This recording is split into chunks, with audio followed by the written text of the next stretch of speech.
country together. Yeah. So it was fabulous. So congratulations on that. I'd like to know from Neville about where this takes the creative industry from here on. I mean, advertising industry has reshaped itself over a long time, and you've witnessed it. What about the kind of people who are coming in to work for the industry? Are they still just, people with a creative streak, or do they really study and get in these days? What's happening? I'll be very honest. I still think Bangladesh has a long way to go in terms of our new recruits, potential workforce that we need to be in the industry, advertising as such. Still not in a very good shape. It's not like your informed choice as far as your career choice is involved. A lot of people will not actually, not be aware of the fabulous advertising career one can have. Even if they are aware, maybe they're not too sure whether they'll earn enough money. And there are other factors like crazy work hours. So I'd look at it more like a lifestyle choice, not just a career choice. Right.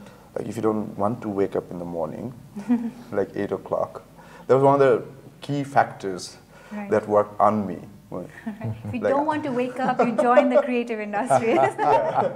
So my office starts at 10. That's not going to fly too well with people who are watching this show. But jokes apart, I mean, there are a lot of talented people around. I think Bangladesh is a country where more than, what is the statistics? Like most of the people right now are below the age of 25. So very young, vibrant. I think it's over 65%. Over 65%. So a lot of them are really talented. If you look at our music industry, if you look at our performing art industry in terms of, all those TV dramas, soaps, also our theater, we have a very rich heritage in terms of music, like Lalon and others, folks. So all these people are exceedingly creative. Yes, advertising to me is like 50% creativity and 50% science. It's not just purely like, if I'm a painter, then I'll do whatever I want to do with my painting, and I'm not accountable to, why did I do it? I felt like doing it. But in advertising, you cannot always do that. At the end of the day, you're trying to sell a product, right? There are some business processes associated with it. A lot so, of. So this is how I put it. You're driven by passion and corrected by reasons. So that's how it is. Did you come up with that by yourself? Yes. No? Wow, brilliant. You are a creative genius. It's the right career path, for sure. Strangely enough, I studied economics. So. That's why you have a clear thought process. So like you can analyze the future. It's a mixture of both. But I'm very hopeful because in terms of technical know-how and the kind of production facilities we are having these days, they improved a lot over the last 1 decade or so. And nowadays, like earlier, even 5-6 years back, like for any good ad, probably we needed to look at foreign producers, foreign directors. A lot of new directors coming in, and we're doing a really good job. So we don't need to go to our neighboring countries to hire the directors. We still need to go there for post-productions because that facility is still not there. But I'm very hopeful soon all those facilities will be available in Bangladesh. And in that way, it is, of course, in a rising curve. But also you are not really totally detached from events organizing as it is, because I think over your career, one of your highlights was kind of giving shape to the beauty contest as we see it in Bangladesh, being a conservative. So you were a key player in bringing out most of the models or actresses and anchors that we see on our Bangladeshi media, right? Yeah.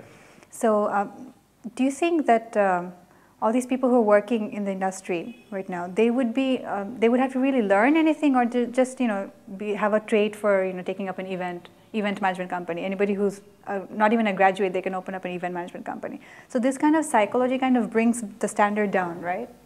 Yeah, that's one way of looking. Yeah, you're right. Like creativity doesn't probably need like formal education. That's true, but that's just one part.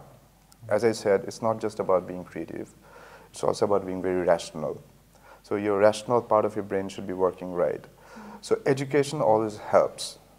And education, by education, I just don't refer to like, you know, the bookish thing that you can learn, but also through experience at work, what you learn.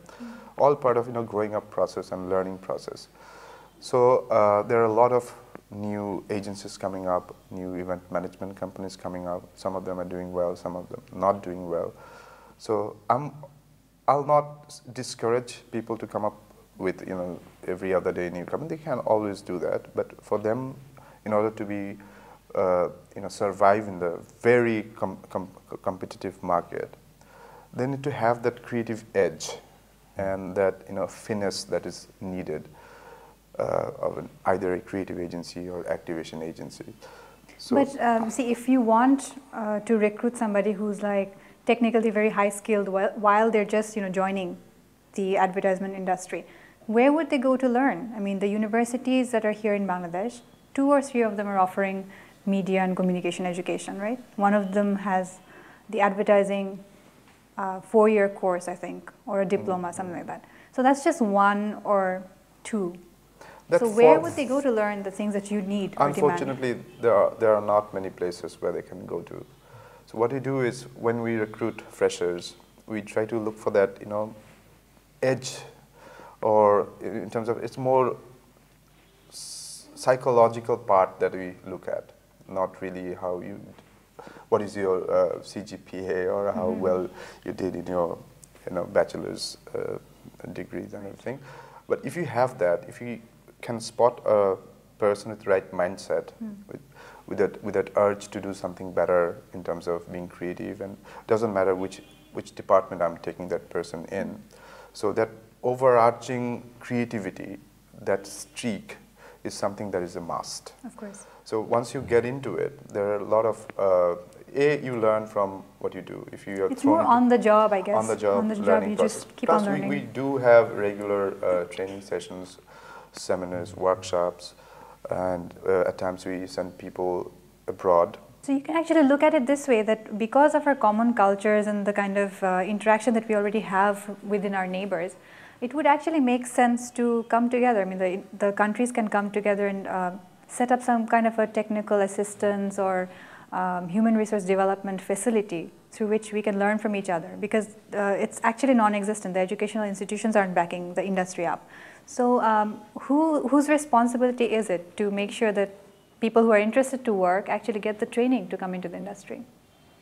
I think, for example, the opening ceremony itself was an opportunity, and we took best use of that opportunity, where all these countries work together and a lot of knowledge sharing happened, a lot of experience sharing happened, which certainly, as far as my team is concerned, it was a great experience for them, because they handled such a big show, a show with such a magnitude, working with so many learning also. Huge learning, so many international partners and all that. However, I would say it's a starting point, and we need to continue on that, we need to build on that. At the same time, we also need opportunities like this. Of course, may not be as big as this, but more opportunities to work together and share knowledge. The next one will probably be 4 years later, so it's not even that. Anytime soon. The ICC next World Cup is actually not happening in this part of the world. So, right. So, but still, in various areas we can work together. Championship. Now, the 2014 World Cup, the 2020 World Cup is happening in Bangladesh, exclusive. 2013. 2014. Yeah. Yeah, 2014. 14. Okay. So that would be another opportunity for us to demonstrate our expertise. We have a whole decade to prepare ourselves, is it? So, so we need more opportunities like this, and in fact, Bangladesh, I'm very happy to know that in 2014, the next 2020 World Cup is taking place exclusively in Bangladesh. So, which is another ICC event, the Cricket 2020 World Cup. Right. Last time it happened was last year in West Indies, where England won the cup. So next, and we are not co-hosting it. This is exclusively being hosted by Bangladesh. Only. That's brilliant. So it's too early to comment on the scope or whether there will be any opening ceremony or closing ceremony and so on. But whatever will happen, it's another opportunity for Bangladesh to showcase ourselves. And of course, we will probably bring in international experts, and another round of knowledge sharing will happen and so on. And I strongly believe that it's only the beginning of the journey. And I think more often the country will get this sort of opportunities, and we should be able to make best use of those. That's about it.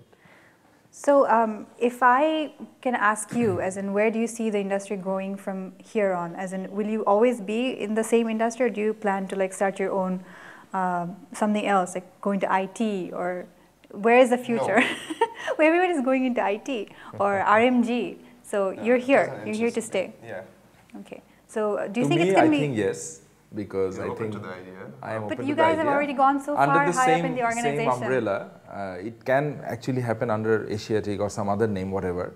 But of course, our core expertise will remain as marketing communication. That's our expertise, our interest, our passion, and we will certainly focus on that. Right. However, certain diversification also might happen in the coming years. So, For example, if you do something to do with IT, that will also be related to the industry. Right, of exactly. course. Something relevant to our expertise area. Doesn't it like really exhaust you? Why I'm asking is you've been working for over a decade, and you must be really exhausted, as in the kind of creative stress that you have to take, client management and all that. Not Still, really. At times, we have our share of frustrations and everything. so how That's do you true stress? for. How do you stress? It's first of all the get rid nature of the stress? work that doesn't allow you to get tired, because it's innovation is our way of life. Right. We are forced to come up with new ideas almost every day, so that itself doesn't let you I'll give an get example. tired, If you walk into your agency, say around 11 o'clock at night, you'll probably see like around 20 people working, and all of them smiling. yeah. So what happens is, like, if you take it too seriously, as in like I'm so stressed out and that will show in my face, then you'll stop functioning. So that is our defense mechanism. Like whatever we do, we take it very positively, and we'll have our share of fun in between. Like it's a very informal And girls office are also situations. there till Yeah, so yeah, late. yeah. So We really a lot of enjoy women are what we working do. in the industry. All Yeah. of us. A lot of- We really enjoy. So that's a very crucial factor for being consistent over such a long period of time. So you guys must be like doing a lot of stuff that kind of takes the stress out of your job. You are into music, from what I know. Kind of. Yeah. Kind of. You have a band and you perform. Yeah. Do you want to sing for us? No, not really. Are you related to the Beatles? Something that you're asked all I the time. love You look Beatles. like one of them. I You've do? been told this, right? Thank you. I love you. Why are you pretending to be surprised? I'm sure you knew this already. So, how does music help your work? Oh, for example, I have a guitar in my office. Oh, in your office? Yeah. If you're really mad at the boss, you have to like really sing it out, right? These days I'm the boss, so You're not. You've got like senior people on top of you. Although you'd like and to. they're never like angry at me. Like I said, love you. our agency is more like a family. It's not typical office situation when somebody has to go report and be very formal, and nobody calls anybody sir. It's all bhai. Bye. Yeah. That could like spell really badly in some other South Asian countries if you're a bhai. Right? People would be really scared of you. So underworld kind of Oh, connection. okay, okay. So that's So- it. But here it's a different meaning. Yeah. So It's like Bhai is brother. like very cordial and warm and everything. Yeah. yeah. That's good. So it was good talking to you, although we kind of missed out on Neville's music, but I'm sure we'll have you back on some other show to sing for Sure. us with your guitar. Sure. Is that a promise? Yeah, that's a promise. Good, good. So, and I'm sure you also get involved in the next big event coming up, so best of luck with all that, and thanks so much for coming on our show today. Sure. Thanks Thank you so so much much. for having us here. My pleasure. So, my friends from Southasia, I'm drawing a close to our conversation today, but hope to see all of you with another exciting guest on the next week's episode. Till then, it's Misha Rahman bidding adieu.